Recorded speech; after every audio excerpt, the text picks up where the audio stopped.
Jack Dorsey just fired 4,000 people and his stock went up by 25%. Today, the CEO of Block, the company behind Square and CashApp, announced he's cutting his workforce nearly in half, from over 10,000 employees down to just under 6,000. And here's the thing, the company isn't struggling. Gross profit grew 24% last quarter. Revenue came in at $6.25 billion. This isn't a company in trouble. So why fire 4,000 people? Because Dorsey says AI fundamentally changed what it means to build and run a company. His exact words, "We're already seeing that intelligent tools we're creating and using paired with smaller and flatter teams are enabling a new way of working, which fundamentally changes what it means to build and run a company." And that's accelerating rapidly. 40% reduction in headcount.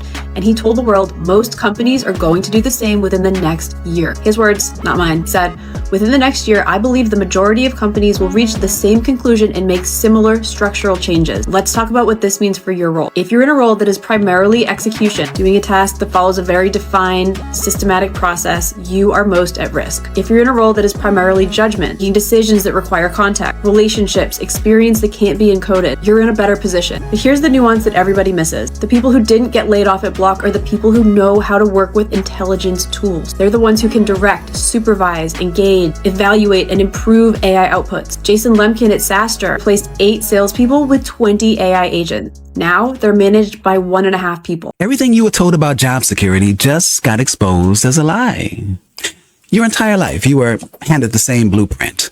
Get the degree, work hard, help the company grow.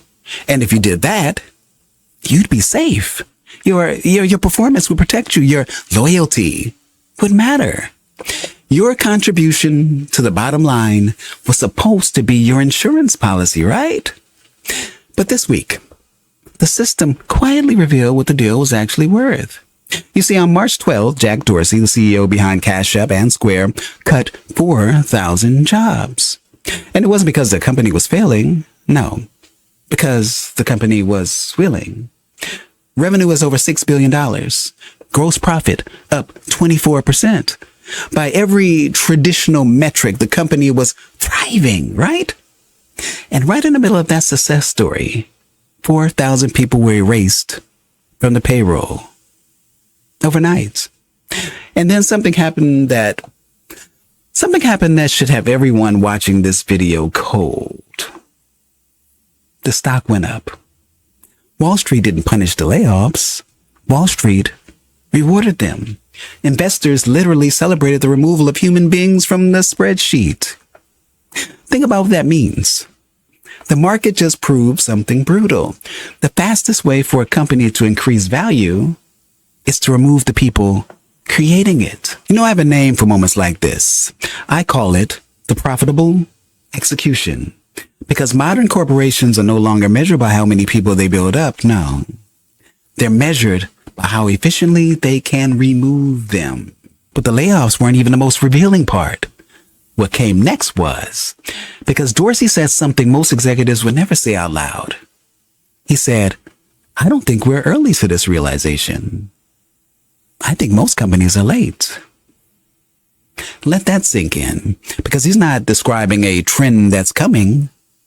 He's describing a race that has already started. And most companies, they're just trying to catch up. So what does that mean for you?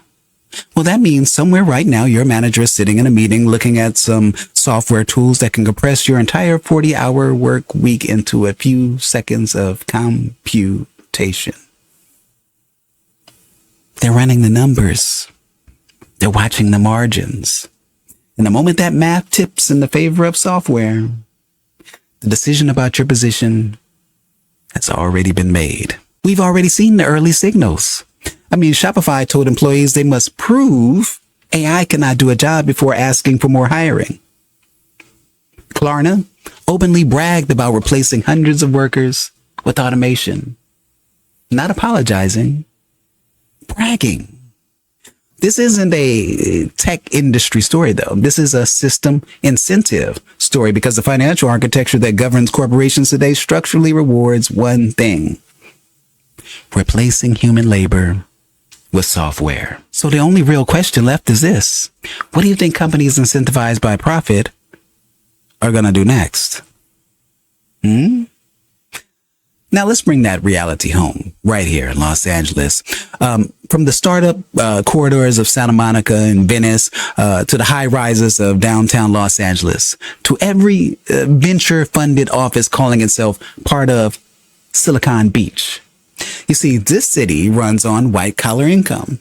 It runs on tech salaries. It runs on creative industry professionals, people who believed the system was rewarding their hard work. But when thousands of those earners vanish from payrolls overnight, the damage doesn't stay contained. No, the damage spreads. Restaurants, well, they lose regular customers. Apartment demand softens. Local business owners lose spending power. Entire economic ecosystems quietly begin to contract. One mass layoff does not just affect the employees. No, it ripples through the entire city. And yet, listen carefully to what our political leadership keeps talking about.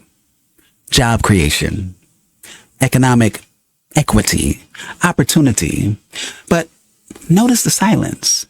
Nobody at the podium is talking about the automation wave already hollowing out the workforce.